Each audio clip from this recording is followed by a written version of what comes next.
আসসালামু আলাইকুম, স্বাগতম নতুন একটি আলোচনার বিষয়ে। সবাই কেমন আছেন? আশা করি ভালো আছেন।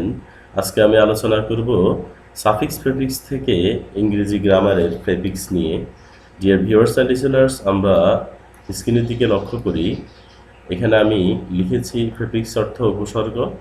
DE, DIS, IN, EM, EN, UN, IM, MIS, IR, RA, BE, OBR, MAL, এই অক্ষরগুলো প্রেফিক্স হয়ে থাকে ইংরেজি গ্রামারে। হ্যাঁ, এই প্রেফিক্সগুলো কোনো একটা মূল শব্দের পূর্বে ব্যবহার হয়। হ্যাঁ, এই প্রেফিক্সগুলো থেকে ডি প্রেফিক্সটি নিয়ে আজকে আমি আলোচনা করতে যাচ্ছি। আমরা এখানে লক্ষ্য করি ডি প্রেফিক্সটি বিপরীত অর্থ বোঝায়। প্রথমে কোনো বুঝবো যে এই ডি প্রেফিক্সটি কোনো শব্দের পূর্বে বসলে সে শব্দটি এটার বিপরীত অর্থ বোঝাবে। এরপরে বিপরীত অর্থ না বুঝিয়ে কখনো কখনো মূল অর্থকে পরিবর্তন করে দেয়। আমরা নিচে এটা দেখব। হ্যাঁ, ডি যদি কোনো নাউনের পূর্বে ব্যবহার হয় তখন সেটি ভার্ব হয়ে যায়। সেই শব্দটি, নাউন শব্দটি ভার্ব হয়ে যায়। এর পরবর্তীতে আমরা দেখতে পাচ্ছি ডি প্রেফিক্সটি নাউন, অ্যাডজেক্টিভ এবং ভার্বের আগে ব্যবহার হয়। এখন আমরা উদাহরণ দেখব। অ্যাক্টিভেট একটি ভার্ব ওয়ার্ড, এটা অর্থ সক্রিয় করা। তার সাথে ডি যুক্ত করলে ডিঅ্যাক্টিভেট, নিষ্ক্রিয় করা, এটাও একটা ভার্ব ওয়ার্ড, অর্থাৎ ডি ভার্ব ওয়ার্ডের পূর্বে ব্যবহার হয়েছে। পাশাপাশি এটা সক্রিয় করা থেকে নিষ্ক্রিয় করা হয়ে গেছে, এটা বিপরীত অর্থ বুঝালো এখানে। এর পরবর্তীতে আমরা দেখেছি অ্যাক্টিভেটেড অ্যাডজেক্টিভ সক্রিয়, ডিঅ্যাক্টিভেটেড অ্যাডজেক্টিভ নিষ্ক্রিয়। অ্যাক্টিভেশন নাউন তৎপরতা, ডিঅ্যাক্টিভেশনও নাউন, নিষ্ক্রিয়তা অস্থিরতা, এটা বিপরীত অর্থ বুঝিয়েছে।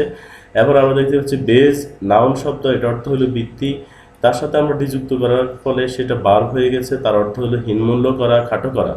তাহলে আমরা এখানে দেখতে পারলাম মূল অর্থকে পরিবর্তন করি দেয়, যেমন বৃত্তি থেকে হয়ে গেল হীনমূল্য করা বা খাটো করা, বেজ থেকে ডিবেজ যখন আমরা করলাম। এরপরে বেসড অ্যাডজেক্টিভ বৃত্তি, ডিবেসড অধপতিত, হীন চরিত্র, এটাও অ্যাডজেক্টিভ। বেজমেন্ট নাউন ভবনের তল, ডিবেজমেন্ট অপকৃষ্টতা, অবমূল্যায়ন। অর্থাৎ এখানে এই যে বেজ শব্দটি নাউন, অ্যাডজেক্টিভ এবং ভার্ব, এই তিনটির পূর্বেই আমরা ডি ব্যবহার করে এটা অর্থ কী হয় এবং কোন পার্সোনালিটিস হয় এটা আমরা দেখলাম। এভাবে ফেস একটা নাউন ওয়ার্ড, ফেস অর্থ হলো মুখ, ফেসের সাথে ডি যুক্ত করার ফলে তার অর্থ এটা হয়ে গেছে ভার্ব। তার অর্থ হলো মুছিয়ে ফেলা, মর্যাদাহীন করা, বিকৃত করা। অর্থাৎ এটা মূল অর্থকে পরিবর্তন করে দিল, মুখ থেকে মুছিয়ে ফেলা, মর্যাদাহীন করা, বিকৃত করা। এভাবে ডিফেসমেন্ট নাউন সৌন্দর্যহীনতা, অর্থাৎ ফেসের পূর্বে ডিই সাফিক্স এবং এমই প্রেফিক্স এবং এমই অ্যান্টি সাফিক্স যুক্ত করা যায়, এখানে আমরা সেটা দেখলাম। এরপরে জেনারেট ভার্ব উৎপাদন করা, সৃষ্টি করা। ডিজেনারেট সেটাও ভার্ব, অধঃপতিত করা, অর্থাৎ এখানে উৎপাদন করা থেকে অধঃপতিত করা। এখানে এটার পুরো অর্থটাই পরিবর্তন করে দিল ডি প্রেফিক্সটি। এরপরে জেনারেটেড অ্যাডজেক্টিভ উৎপন্ন বা সৃষ্ট, ডিজেনারেটেড অধঃপতিত বা অপকৃষ্ট। এর পরবর্তীতে জেনারেশন, এটা একটা নাউন ওয়ার্ড। আমরা জানি যে TION শব্দের পরে থাকলে সেটা নাউন হয়, এটা অর্থ হলো প্রজন্ম। আবার ডিজেনারেশন এটাও নাউন হবে, পতন, আপজাত বা ক্ষয়, এটার বিপরীত অর্থ বুঝিয়েছে। এরপরে গ্রেড, এটা একটা নাউন ওয়ার্ড, গ্রেড অর্থ হলো মর্যাদা, মান বা শ্রেণী। ডিগ্রেড, গ্রেডের সাথে ডি প্রেফিক্স যুক্ত করার ফলে এটা হয়ে গেছে ভার্ব, অধঃপতন করা, পদের অবনতি করা। অর্থাৎ এখানে গ্রেড থেকে ডিগ্রেড, অর্থাৎ নাউন থেকে ভার্ব হলো। এর পরবর্তীতে অর্থ মর্যাদা, মান, শ্রেণী থেকে অধঃপতন করা, পদের অবনতি করা, অর্থাৎ মূল অর্থটাও পরিবর্তন হয়ে গেল পাশাপাশি। এরপর আমরা দেখতে পাচ্ছি গ্রেডেড অ্যাডজেক্টিভ ওয়ার্ড ক্রমবিভক্ত। ডিগ্রেডেড এটা অ্যাডজেক্টিভ হবে, অধঃপতিত। ডিগ্রেডেশন অধঃপতন, এটা নাউন ওয়ার্ড। আমরা জানি কোনো সাফিক্স বা প্রেফিক্সযুক্ত শব্দের পরে TION থাকলে সেটি নাউন হয়। এরপরে হর্ন, পশুর শিং, শৃঙ্গ বা পশুর শিং, ডিহর্ন এটা বার হয়ে গেছে, বিশৃঙ্গ করা বা শিং তুলে ফেলা, কোনো পশুর শিং তুলে ফেলা, গরু বা মহিষের। হর্ন থেকে ডিহর্ন এটা বার্ব হয়ে গেছে, নাউন থেকে বার্ব। এরপরে অর্থ এখানে কিছুটা মিল রয়ে গেছে, বিপরীত অর্থ এখানে বোঝানো হয়েছে। এরপরে মার্ক, মার্ক অর্থ হলো নিদর্শন, প্রতীক বা দাগ, এটা হলো নাউন।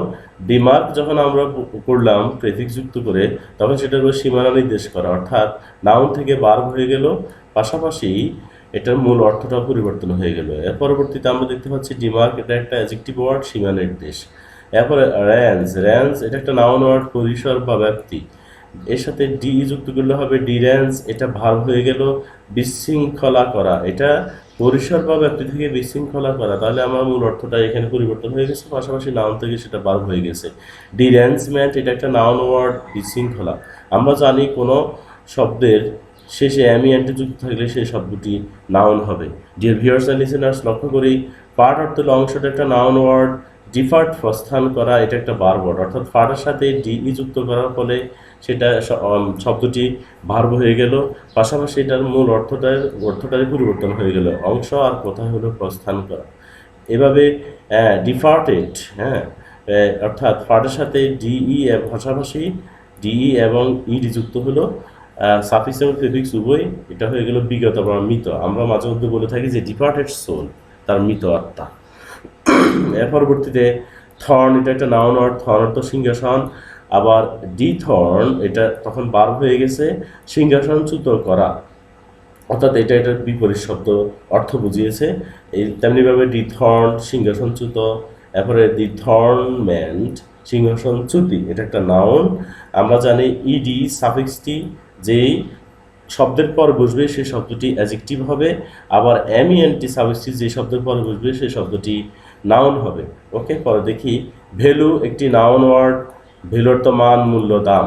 এরপরে এটার পূর্বে ডি ব্যবহার করার ফলে হয়ে গেছে ডি ভ্যালু, এটা ভার্ব হয়ে গেছে, যার অর্থ হলো মূল্য হ্রাস করা, অবমূল্যায়ন করা, অর্থাৎ এই যে মান মানের এটা বিপরীত শব্দ হয়ে গেছে, বলা যায় যে এটা অর্থেরও পরিবর্তন হয়ে গেছে মূল শব্দের। এরপরে ডি ভ্যালুড, এটা একটা অ্যাডজেক্টিভ ওয়ার্ড, অবমূল্যায়ন করা, হ্যাঁ, ভ্যালুর পরে ডি সাফিক্সটি যুক্ত আছে, এই জন্য এটা অ্যাডজেক্টিভ ফার্স্ট পার্টিসিপল ফর্ম ভার্বের অ্যাডজেক্টিভ হিসেবে ব্যবহার হয়। এতে এইভাবে ফরেস্ট একটা নাউন ওয়ার্ড, ফরেস্ট অর্থ বন, জঙ্গল বা অরণ্য, ফরেস্ট সাথে ডিফরেস্ট হয়ে যদি করি আমরা, তাহলে সেটা হবে বনহীন করা বা বৃক্ষশূন্য করা, অর্থাৎ বন জঙ্গল এটার বিপরীত শব্দ, বনহীন করা, বৃক্ষশূন্য করা। এর পরবর্তীতে এইভাবে আমরা ফরেস্টের পূর্বে ডিই এবং পরে এটিআইএন যুক্ত করলে সেটা হয়ে যাবে নাউন, এটা অর্থ হবে বন নিধন, অর্থাৎ কোনো শব্দের পরে এটিআইএন যুক্ত থাকলে সেটা নাউন হয়। এটা আমি আমার নাউন সাফিক্স পর্বে আলোচনা করেছি কীভাবে নাউন চেনা যায়। ডিয়ার ভিউয়ার্স অ্যান্ড লিসেনার্স, আজকে আমরা এখানে দেখতে পাচ্ছি, আজকের আলোচনা থেকে আমরা বুঝতে পারলাম যে ডি প্রেফিক্সটির অনেক অর্থ রয়েছে এবং এটা অনেক গুরুত্ব রয়েছে। আজকে আমরা জানতে পারলাম ডি প্রেফিক্সটি কোনো নাউন আগে বসে সেটি ভার্ব হয়ে যায়, মূল অর্থ পরিবর্তন হয়ে যায়, আবার ডি প্রেফিক্সটি বিপরীত অর্থ বোঝায়, মূল অর্থকে পরিবর্তন করে। আবার এটাও জানলাম যে ডি প্রেফিক্সটি নাউনের পূর্বে বসতে পারে, অ্যাডজেক্টিভের পূর্বে বসতে পারে এবং ভার্বের পূর্বে বসতে পারে। Okay dear viewers and listeners, এভাবে আমি পরবর্তীতে এই যে এই প্রিফিক্সগুলো দিয়ে যতগুলো শব্দ তৈরি করা যায় ইংরেজি গ্রামারে তৈরি করে এটা কি অর্থ বোঝায় এটা নিয়ে আলোচনা করব ধারাবাহিকভাবে। সবাইকে ধন্যবাদ, তা আশা করি সে পর্যন্ত আল্লাহ সবাইকে সুস্থ রাখুক। থ্যাংক ইউ ভেরি মাচ, আবার দেখা হবে ইনশাআল্লাহ।